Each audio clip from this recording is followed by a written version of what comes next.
Hello friends. मेरा नाम है अनुराग वर्मा और आप देख रहे हैं पढ़ाई विद मोटिवेशन। आज हम नाइन्थ की नई बुक जो आई है गणित मंजरी उसके बारे में बात करने वाले हैं। उसमें चैप्टर है एक पॉलिनोमियल। वैसे तो मैंने पहले ही पढ़ा है, पहले की बुक में काफ़ी अच्छे से डिटेल में था वो चीज़। अभी वो डिटेल में है और काफ़ी थोड़ा उसको एक्सटेंड भी करा गया है।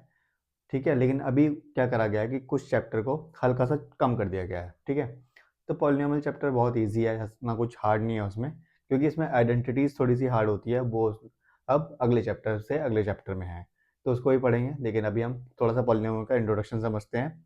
ठीक है, तो चलिए शुरू करते हैं हम। तो सबसे पहले पॉलिनोमियल होता क्या है। तो इसमें तीन इंग्रेडिएंट्स, मतलब मान लो कि मसाले जो हमारे खाने में डलते हैं, बहुत इंपॉर्टेंट चीज़ें क्या होती है, हल्दी मिर्च नमक, ये होता है ज़्यादातर। तो इसमें भी क्या है, तीन चीज़ें, वेरिएबल कोफिशिएंट और कांस्टेंट। अब वेरिएबल क्या होता है, एक्स वाई जेड। जैसे हमारा कोई इक्वेशन बनी 2x+1, या फिर x² + 2x+1।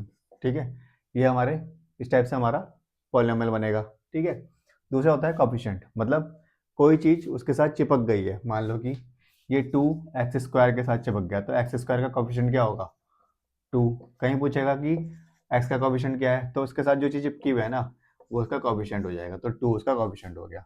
कांस्टेंट टर्म क्या होती है, मान लो कि यहाँ पे लिखा है 2x² + 3x+1, जिसके साथ कोई भी वेरिएबल नहीं है, यानी कि ये 1, ये हमारा कांस्टेंट टर्म है।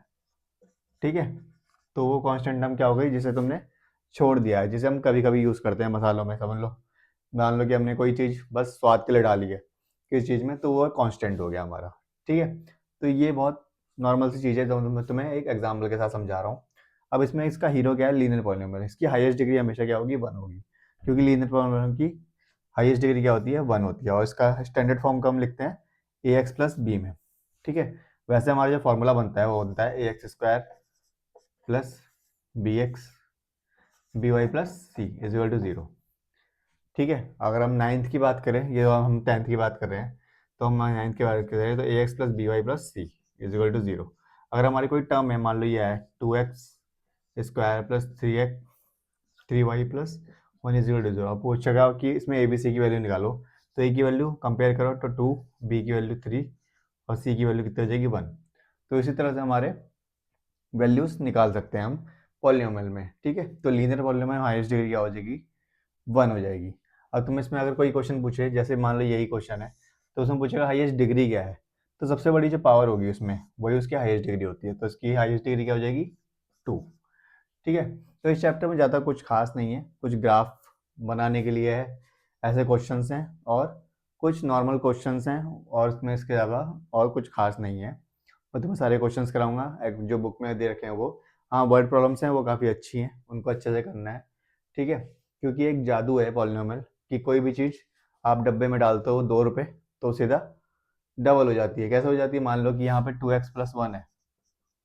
ठीक है, x की वैल्यू 2 रखो, तो कितना हो जाएगा, ये 4+1 यानी कि 5। अब क्या हो गया, वो हमने 2 रुपये डाले थे, तो कितना हो गया, 5 रुपये हो गए। वो सीधा कितने रुपये बढ़ गए, 3 रुपये बढ़ गए। तो एक जादू का पिटारा समझ लो कि पॉलिनोमियल इस तरह से काम करता है हमारा। ठीक है, तो ये आज एक इंट्रोडक्शन वीडियो है छोटी सी, क्लास 9th के लिए, क्योंकि अभी मार्केट में बुक आई नहीं है, खाली हमारे पास ऑनलाइन अवेलेबल है। और अभी नए ज़्यादा वीडियोस भी नहीं है पॉलिनोमियल की, और ये नई बुक है, तो लोग बच्चे डर रहे होंगे कि कैसी होगी कैसी नहीं होगी। ज़्यादा डरने की ज़रूरत नहीं है, ईजी है पहले से।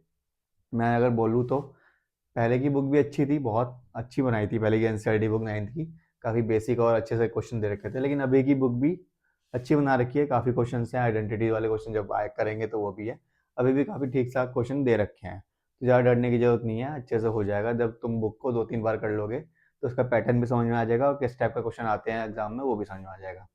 और इसलिए हमें इस चैप्टर को अच्छे से पूरा करना है, क्योंकि ये थोड़ी सी इसमें एक्सरसाइज भी ज़्यादा है, 2.6 या 7 तक है शायद।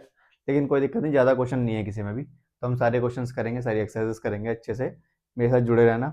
ठीक है, और समझने की कोशिश करना कि 9th क्लास है, थोड़ी सी हार्ड होती है, और सारी बुक्स भी चेंज हो गई हैं इस बार। अभी कुछ बुक्स आई भी नहीं है, तो हमें पता नहीं वो कैसी आएंगी, लेकिन उसमें ऐसा कोई बड़ा चेंज नहीं आया है कि तुम कर ना पाओ। सब वही है, पुरानी चीज़ों को थोड़ा सा गोल गोल घुमा के दे रखा है, इससे ज़्यादा और कुछ नहीं करा है, तो ज़्यादा घबराने वाली बात नहीं है, और कुछ नहीं है।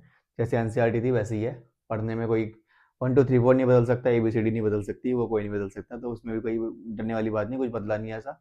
तो आराम से हो जाएगा। ठीक है, तो वीडियो अच्छा लगा तो वीडियो को लाइक करना, चैनल को सब्सक्राइब करना ना भूलना, बेल आइकन दबाना ना भूलना, जिससे आने वाले सारे वीडियोस मैथ्स के तुम्हें अच्छे से देखने को मिल पाए। ठीक है, तो मिलते हैं नेक्स्ट वीडियो में। Thank you.